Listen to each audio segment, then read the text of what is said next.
அகிலம் டிவி நேயர்களுக்கு வணக்கம். இன்றைய நாளுக்கான காலை நேர பிரதான செய்திகள். விரிவான செய்திகளுக்குள் செல்லும் முன்னதாக முதலில் இன்றைய தலைப்புச் செய்திகள்.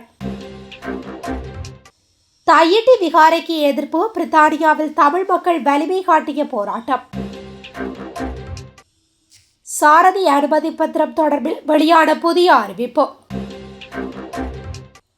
சிறையில் உள்ள டக்ளஸை சந்தித்த நாமல் ராயபக்ஷ. யாழ் உள்ளிட்ட பகுதிகளில் 5ஆம் திகதியிலிருந்து மழை. கோர விபத்தில் தனியார் வங்கி ஊழியரான ஜுவதி பலி. வீடுகளை இழந்தவர்களுக்கு வழங்கப்படும் 50 லட்சம் ரூபாய் கொடுப்பனவு தொடர்பில் வெளியான தகவல். ரணிலின் ஆசீர்வாதத்துடன் சஜித் உருவாக்கப் போகும் புதிய அரசியல் கட்சி. இலங்கை கடற்பரப்பிற்குள் அத்துமீறிய 9 இந்திய கடற்தொழிலாளர்கள் கைது. கைவிலங்குடன் அமெரிக்க தடுப்பு மையத்திற்கு அழைத்துச் செல்லப்பட்ட மதுரோ. தொடர்வென விரிவான செய்திகள். கடந்த டிசம்பர் 21ஆம் திகதியன்று இடம்பெற்ற தையிட்டி போராட்டத்தின் போது தவத்திரு வேலன் சுவாமிகள் உட்பட 5 தமிழர்கள் கைது செய்யப்பட்டமையை கண்டித்து பிரித்தானியாவில் போராட்டம் ஒன்று இடம்பெற்றுள்ளது. குறித்த போராட்டமானது பிரித்தானியா பிரதமர் அலுவலகத்தின் முன்பாக நேற்றைய தினம் இடம்பெற்றுள்ளது.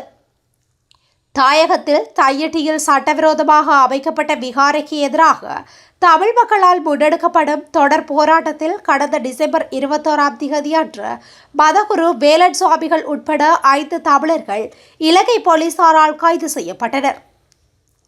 அதனை கண்டித்தும் தையிட்டியில் சட்டவிரோதமாக அமைக்கப்பட்ட விகாரையை அகற்றக் கோரியும் தாயகத்தில் இன்று நடைபெற்ற கண்டன ஆர்ப்பாட்டத்திற்கு வலு சேர்க்கும் வகையில் பிரித்தானியாவில் 2026ஆம் ஆண்டின் மாபெரும் கண்டன ஆர்ப்பாட்டம் நடைபெற்றுள்ளது. போராட்டத்தில் கலந்து கொள்ளும் அனைவரின் கையெழுத்துடன் இந்த விடயம் தொடர்பான மனு ஐக்கிய நாடுகள் சபை உட்பட அனைத்து வெளிநாட்டு தூதரகங்களுக்கும் அனுப்பி வைக்கப்பட்டுள்ளது. சாரதி அனுமதி பத்திரங்களை அச்சிடுவதற்கான 8 லட்சம் அட்டைகள் கிடைக்கப்பெற்றுள்ளதாக மோட்டார் போக்குவரத்து ஆணையாளர் நாயகம் கமல் அமரசிங்க தெரிவித்துள்ளார்.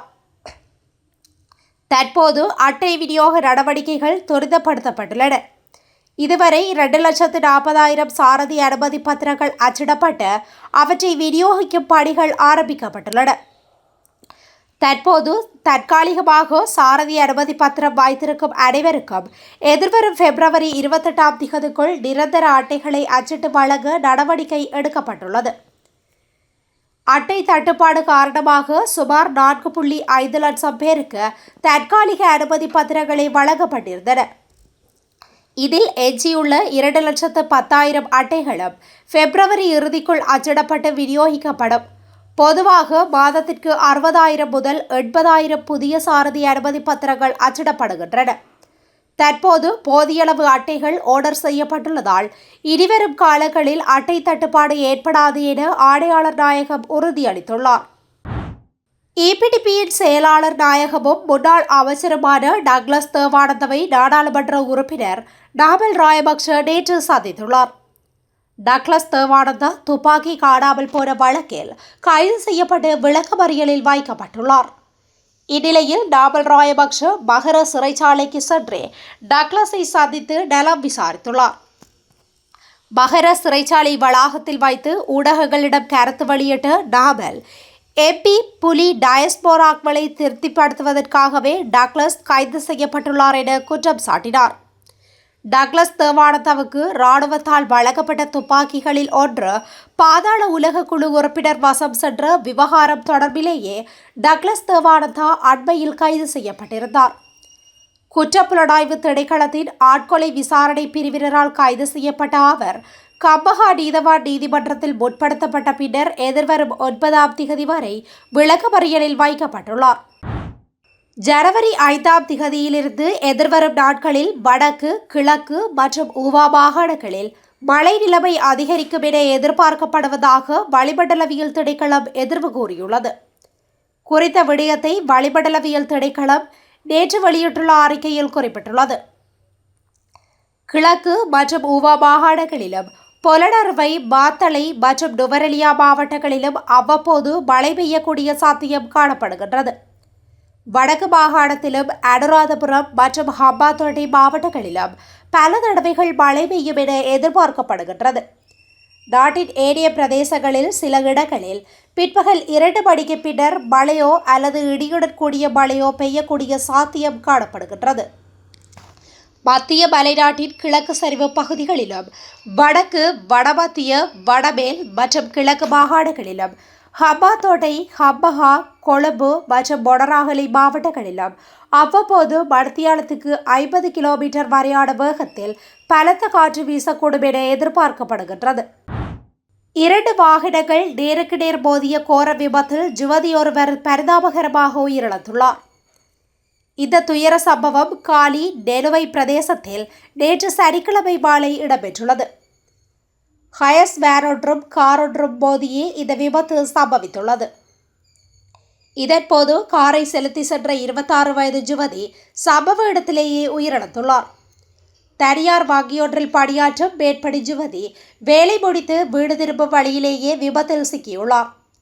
ஹயஸ் வேனின் சாரதி காயங்களுடன் வைத்தியசாலையில் சிகிச்சை பெற்று வருகின்றார்.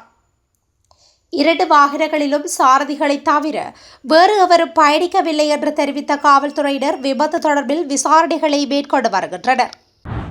டிட்வா புயலினால் வீடுகளை இழந்த குடும்பங்களுக்கான 50 லட்சம் ரூபாய் கொடுப்பனவை வழங்க ஆரம்பிக்க உள்ளதாக போக்குவரத்து நெடுஞ்சாலைகள் மற்றும் நகர அபிவிருத்தி அமைச்சர் பிமல் ரத்நாயக்க தெரிவித்துள்ளார்.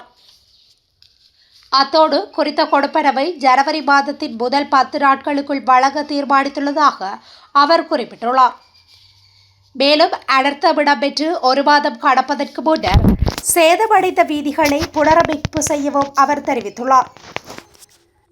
மேலும் கருத்து தெரிவித்த அமைச்சர், வீடுகளை மூற்றாக இழந்தவர்கள் 1 வருடம் முடிவதற்குள் தமக்கான வீட்டை அமைத்துக் கொள்ள உதவுவதே அரசாங்கத்தின் நோக்கம். எவ்வாறாயினும் வெள்ளத்தினால் பாதிக்கப்பட்ட பல பிரதேசங்களை சேர்ந்த மக்களும் விவசாயிகளும் தமக்கு ஏற்பட்ட சேதங்களுக்கான நஷ்டஈடு இதுவரை உரிய முறையில் கிடைக்கவில்லை என சுட்டிக்காட்டுகின்றனர். கடந்த அனர்த்தத்தின் போது மகமட் கடவல குளம் பெருக்கெடுத்ததால் வெள்ளத்தில் மூழ்கிய தமது வீடுகளுக்கு இதுவரை 25,000 ரூபாய் அடிப்படை நஷ்டஈடு கூட கிடைக்கவில்லை என மகமட் கடவல கிராம மக்கள் குற்றம் சுமத்தியுள்ளனர் என தெரிவித்துள்ளார். ஐக்கிய தேசிய கட்சி இணைப்பு தொடர்பாக பேச்சுவார்த்தை நடத்துவதற்கான முழு பொறுப்பும் எதிர்க்கட்சி தலைவர் சஜித் பிரேமதாசவிடம் ஒப்படைக்கப்பட்டுள்ளதாக தெரிவிக்கப்படுகின்றது. இது தொடர்பில் நாடாளுமன்ற உறுப்பினர் ஹர்ஷன ராஜகருணா கருத்து வெளியிடுகையில், ஐக்கிய மக்கள் சக்தி மற்றும் ஐக்கிய தேசிய கட்சி இணைப்பு தொடர்பாக பேச்சுவார்த்தை நடத்துவதற்கான எமது கட்சியின் முழு பொறுப்பையும் தலைவர் சஜித் பிரேமதாசவிடம் நிர்வாக குழு ஒப்படைத்துள்ளது. இரு கட்சிகளுக்கும் இடையிலான மறு இணைப்பு தொடர்பான பேச்சுவார்த்தைகள் தற்போது நேர்மறையான கட்டத்தில் இருக்கின்றது. சஜித் பிரேமதாசவின் தலைமையிலும் ரணில் விக்ரமசிங்கவின் ஆசீர்வாதத்துடனும் ஒரு பெரிய சக்தி உருவாக்கப்படும். அந்த சக்தி நாட்டில் ஒரு தீர்க்கமான அரசியல் சக்தியாக மாறும் என்றும் ஹர்ஷன ராஜகருணா மேலும் தெரிவித்தார். இலங்கை கடற்பரப்பிற்குள் அத்துமீறி கடற்தொழிலில் ஈடுபட்ட குற்றச்சாட்டிற்காக 9 இந்திய கடற்தொழிலாளர்கள் கைது செய்யப்பட்டுள்ளனர். எல்லை தாண்டி கடற்தொழிலில் ஈடுபட்டதாக கூறி இலங்கை கடற்படையினர் நேற்று குறித்த கைது நடவடிக்கையை முன்னெடுத்துள்ளனர். இந்த நிலையில் யாழ் ஊர்காவற்துறை நீதவான் வாசஸ்தலத்தில் நேற்று முற்படுத்திய போது எதிர்வரும் ஜனவரி 7ஆம் தேதி வரை விளக்கமறியலில் வைக்குமாறு நீதவான் உத்தரவிட்டுள்ளார். காரைநகர் கடற்பரப்பில் அத்துமீறி கடற்தொழிலில் ஈடுபட்ட குற்றத்திற்காக 2 நாட்டு படகுடன் மயிலாடுதுறை பகுதியைச் சேர்ந்த 9 கடற்தொழிலாளர்கள் கைது செய்யப்பட்டுள்ளனர். இலங்கை கடற்படை 2 நாட்டு படகுகளையும் கடற்தொழிலாளர்களையும் விசாரணைகளின் பின்னர் நீரியல் வளத்துறையினரிடம் ஒப்படைத்துள்ளனர். மதுரோவும் அவரது மனைவியும் அமெரிக்காவின் பெருநகர தடுப்பு மையத்திற்கு கொண்டு செல்லப்பட்டுள்ளதாக செய்திகள் வெளியாகியுள்ளன. நிக்கோலஸ் மதுரோவை ஏற்றி சென்றதாக கருதப்படும் இராணுவ வாகனங்கள் டிஇஏ தமிழகத்தில் இருந்து வெளியேறி மன்ஹாட்டனின் வெட்சைடு நெடுஞ்சாலையில் வடக்கு நோக்கி சென்று உலகு வானூர்திக்கு திரும்பியுள்ளன. பின்னர் வெனிசுலா ஜனாதிபதியே மதுரோவும் அவரது மனைவியும் கைவிலங்குடன் கொண்டு செல்லப்பட்டுள்ளனர். அத்தோடு ஜனாதிபதியாகிய மதுரோவும் அவரது மனைவியும் புரூக்ளினில் உள்ள பெருநகர தடுப்பு மையத்திற்கு அழைத்து செல்லப்பட்டனர் என தெரிவிக்கப்படுகின்றது. இத்துடன் இன்றைய நாளுக்கான காலை நேர பிரதான செய்திகள் நிறைவடைகின்றன. தொடர்ந்து இதுபோன்ற செய்திகளை உடனுக்குடன் அறிந்து கொள்ள அகிலம் டிவியுடன் இணைந்திருங்கள். நன்றி, வணக்கம்.